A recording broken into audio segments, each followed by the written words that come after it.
Hello, everyone. If you haven't heard about Anchor, it's the easiest way to make a podcast. Let me explain. Number one, it's totally free. They also have creation tools that allow you to edit your podcast from your phone or your computer. How convenient is that? Anchor will also distribute your podcast for you, so it can be heard on Spotify, Apple Podcast, and many, many more. So, what are you waiting for? You can also make money with no minimum listenership. It's time to get started. The views expressed here are those of the host and participating members and do not necessarily represent or reflect the views of Kingya Network. Welcome to our show. I'm Kingya. This program is a presentation of Kingya Speaks. Kingya Speaks is a powerful and indispensable podcast that is essential to our ongoing cultural dialogue. Listen in as I shine the light on social, economic, and criminal brutality that plagues blacks in America. Kingya Speaks show is a full circle discussion that examines the origins, applications, solutions to these problems. Hear my nuggets of wisdom on how to cope and fight back. Our podcast can be found wherever you stream your favorite shows. Now, let's jump into your favorite podcast. This week, we are continuing our weekly series on human rights. Please stay with us as we take you on a journey to the other side of the world. This is a special roundtable discussion on prisons across America. Today, we're discussing the Missouri Dept of Corrections' lack of response to the COVID-19 pandemic, with featured testimonies directly from those incarcerated and their families. Joining us today is Kevin Prang, a volunteer with MCU, Maria Miller, founder of Our Lives Matter, and also a leader with EXPO, that stands for Ex-Incarcerated Persons Organizing. And finally, Elise Max, of the State Director for Missourians for Alternatives to the Death Penalty. I'd like to welcome all of you, and thank you so much for joining us. You know, when we're talking about this COVID piece, by September 1st, at least 115,106 people in prison had tested positive for the illness, a 7% increase from the week before. New cases, as we know, are continuously arising from this pandemic. There's been jumps in Florida, California, the Federal Bureau of Prisons, as well as outbreaks in Arkansas, Hawaii, and Oklahoma. So we know that cases are continuing to peak, whether it's COVID or some other, I don't know what the pandemic is, but we know that there is a pandemic and it's happening, right? And there is no protection from those brothers and sisters that are incarcerated. We know that there has been late peaks in April with such states as Michigan, Ohio, Tennessee, and Texas. They began mass testings of prisoners in those states. And, those initiatives suggested that the coronavirus had been circulating among people without symptoms, much greater numbers than previously even ever known. So the cases so far, there's 115,106 cases of coronaviruses reported among prisoners, and 87,115 prisoners have recovered. And, we want to continue talking about that. There's been 20,617 total cases in Texas. That's per 10,000 prisoners. In Florida, there's been 15,602 cases per the 10,000 for all of these. I'm going to share with you guys. There has been 1,767. In the federal, there's been a total of 13,139 cases, and per 10,000 prisoners, 849. California has 10,658 per 10,000, 971. Ohio has 5,895 cases per 10,000, 1,276. Arkansas has 5,570 cases. Of the 10,000, 3,381. Michigan has 5,160 cases. Of the 10,000, there has been 1,400. Tennessee has 4,560 cases.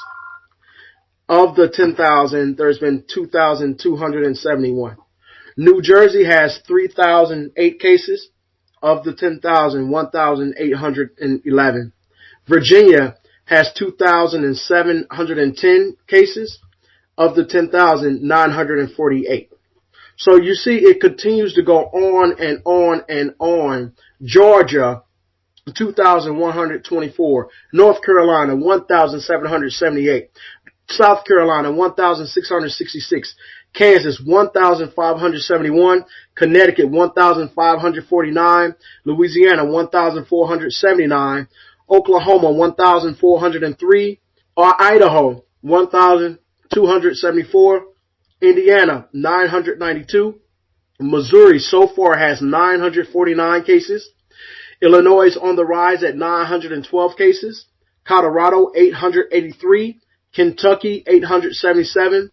Wisconsin, 773. New York, 755. Oregon, 736. Maryland has 708 cases. Iowa, 658. Delaware, 541. Mississippi, 536. Minnesota, 522.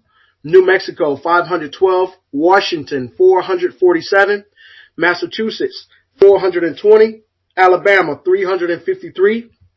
Pennsylvania has 326 cases. Hawaii, 299. West Virginia, 269. Vermont, 240. Wyoming, 101. Alaska, 49. Utah, 46. Nevada, 32. Montana, 22. Rhode Island, 20. North Dakota, 11. Nebraska, 11. South Dakota, 6. Maine, 4. And New Hampshire, 1. So when we talk about the deaths, there has been allegedly 973 total deaths. All right. So I just wanted to share that information with you guys because it is important and imperative that we continue to look on what's going on behind the walls, what's going on with these brothers and sisters that are incarcerated. Why are their voices not being heard? Why are their voices continuously being suppressed? Why is there not any adequate protection against any form of pandemic, whether it's coronavirus or whatever that pandemic is? Why is it that the guards are not taking it seriously? And as we have already alluded to, the testimonies of our prisoners today, the guards are not taking anything seriously. Maria has testified. She has provided numerous recordings of those brothers that have been that are currently incarcerated. Elise joins us and talks about how she witnessed, stood outside to witness the environment of the prison guards while they were executing the prisoner, how there was no PPE, personal protection equipment. So it's a joke to them. Joining us today is Kevin Prang with MCU, Metro Congregations United. We were in for a great show. Joining us right now is Kevin. Hey, Kevin, welcome to the show. How are you? Thanks, Kingya. It's a pleasure to be with you. It's a pleasure to have you. I'm with Metropolitan Congregations United, and I am basically a volunteer. I am a member at Peace United Church of Christ in Webster Groves, Missouri.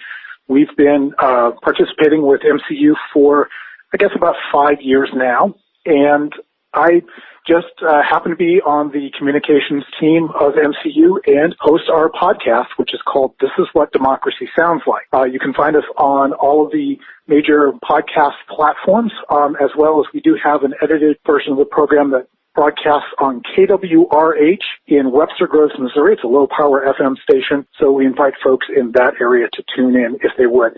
And I want to thank you for allowing me to participate in this particular program. It has been eye-opening for me. It is so good to hear stories of actual people who are affected by the oppression that happens within the Missouri Department of Corrections, and how it affects real lives, both those within the system and families of those within the system. It affects more than just individuals, but the entire circle that surrounds folks. It has been an eye-opener for myself, and I am humbled to be able to participate with you in this effort to bring justice for those who need it most. So thank you, Kingya, for including me in this conversation. Thank you, Kevin, so much. I really appreciate that, and I'm looking forward to having you back on and this dialogue and discussion.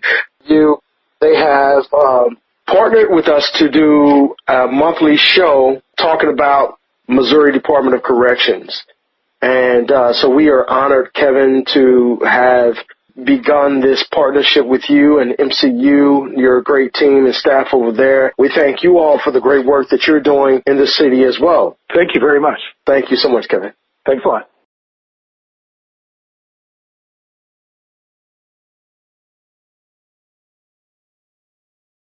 Well, how did this get started? But this is the reason for the recording. So I wanted this to be real. I wanted the people to hear not just what I write the NDOC about, not just what I complain about. I wanted them to hear these stories. But most of the people in the prisons, and I'm sure I'll really get into that because he's been there, they don't trust the workers. They don't trust the Department of Corrections because they have failed them. One of the things that really made me get adamant about this is when you have someone calling, your line crying, saying how their husband has COVID and all they can hear is coughing and heavy breathing and no medical attention, that's disturbing to me. I will say this, Southeast, out of all the prisons that I've dealt with, that has been the one with the least outbreak. Now, if you notice when you hear him say they had plastic masks on top of that mask, I would say Southeast was smart enough to protect themselves so that protecting themselves would not spread that unto the people incarcerated. Now, I personally had an encounter with the warden when he first got there. And what I will say about their warden, out of all the wardens that I've dealt with, and I told him that. Now, he's no longer a warden, he got promoted to a deputy warden, but I told him in the beginning, I require respect, and I like truth. And that man was truthful. He was the most professional, respectful wardens I've ever met in my time of doing advocacy. So I'm going to say the number with that pandemic, that bounds around, but it's them protecting themselves and protecting their facility. Now, when they did not give him his thing and paraded him around, I filed a complaint. The very next morning, within hours, he had everything he needed. So they were prompt. Yeah, they do what they want to do to people. But to be fair, they handled the policy and procedure was way out of whack, or the protocol. But the way they handled it, I believe it was the best someone handling things the best way that I've seen so far. Just based on my experience, prison is not for people that are easily intimidated, because what they do is they break your pride. They try to rip that away from you so they can control you. So when they do things like they did with Jomi, for the people that are not mentally strong, emotionally strong, yes, they will make them fearful. So yes, I have to answer to you because now I'm afraid that you're going to do this to me, or you're going to take me down here and beat me up, or you're going to do different things. But Kingya, I'm pretty sure will have a deeper input on that. All right. Thank you, guys. Thank you so much. Maria, thank you.